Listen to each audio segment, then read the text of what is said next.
want to see if we can level set, because I don't know if people truly understand the point of USAID.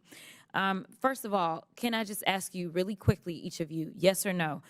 Do you believe that soft power matters? Yes or no, Mr. Unger? Yes. Yes. Yes. Absolutely. Okay, so for the American people, because I don't know that there's been a conversation about soft power, but soft power is basically our way of building diplomacy around the world. And so how we build that diplomacy probably looks different in every different administration. But the issue that I have right now is that some would argue that we've taken a butcher knife where we need a scalpel, or others would just say that we are throwing out the baby with the bathwater. But either way, we are not accomplishing our goal, because as it's been laid out, we have people that have gone hungry, we have people that have died. So let me try to make sure that people understand what it is that soft power is, which is building diplomacy. The next part of that I want you to understand, those of you that are watching, is that as members of Congress, we do have congressional oversight to the extent that we actually travel the world. We go, we sit down with world leaders, we talk to them about the programs that we have, we talk to them about trade. We also have an opportunity to go and visit and talk and see exactly how our dollars are being spent. And if you are a good member of Congress, you do that. And I do want to tell you about an experience in Africa, but I got to get through these other remarks. So if I have a chance, I'm going to tell you why I believe in this with my whole heart. We all know that my Republican colleagues have a weird fetish with dictators or wannabe dictators. So it should not come as a surprise that they're here attacking global democracy programs. For 6 decades, USAID has been vital in reducing global poverty and hunger, helping to resolve health threats like the Ebola outbreak, which reached Dallas, where I represent, in 2014, and countering regional threats from Russia and China. Not only is pro-Putin President Trump threatening economic warfare against our closest allies and partners, he's blaming Ukraine for Russia's invasion, threatening military force against Greenland, and starting tariff wars with Canada and Mexico. He's also defying a court order to release billions of dollars in U.S. foreign aid.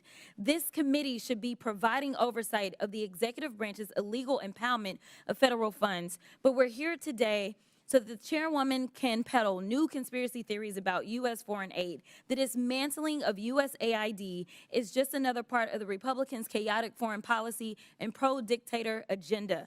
Republicans are turning their backs on American farmers who provide nearly half of USAID's global food assistance. I'm gonna stop here really quickly, because I think what happens is that when the American people hear that we're sending out money, they believe that we're just dropping bags of money places. And that's not what we do. But let me tell you, China does.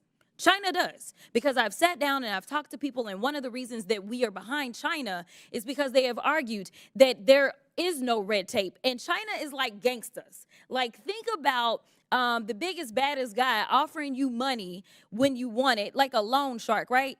And then when they come back to get their money, they want your firstborn, your secondborn, and everybody else. That is who China is. But a lot of people that are desperate for money, they go for that, because in America, we're going to say, no, no, no. We're going to take care of our farmers. We're going to make sure that our farmers are the ones that are giving you the food. We're going to make sure that if you want arms, those arms are going to come from us. So I want people to understand, we don't just go with black bags and drop off bags of money like that. It's not that simple.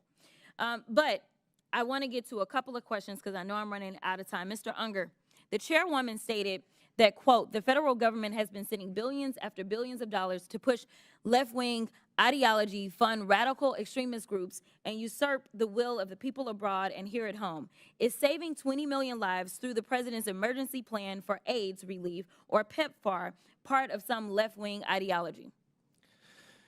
Yes or no? No, in fact, Okay, PEPFAR was created by Republicans. It was created by Republicans. Thank you for that fact. In fact, it was a Bush, a Texan. What about eradicating polio in nearly every country and cutting malaria deaths in half? No. Okay. So here's the other thing, and I don't know if anybody knows the answer to this question. We have been talking about USAID and trying to pretend like it's the devil, but when we look at the numbers, is it 50% of our budget that goes to USAID, Mr. Unger?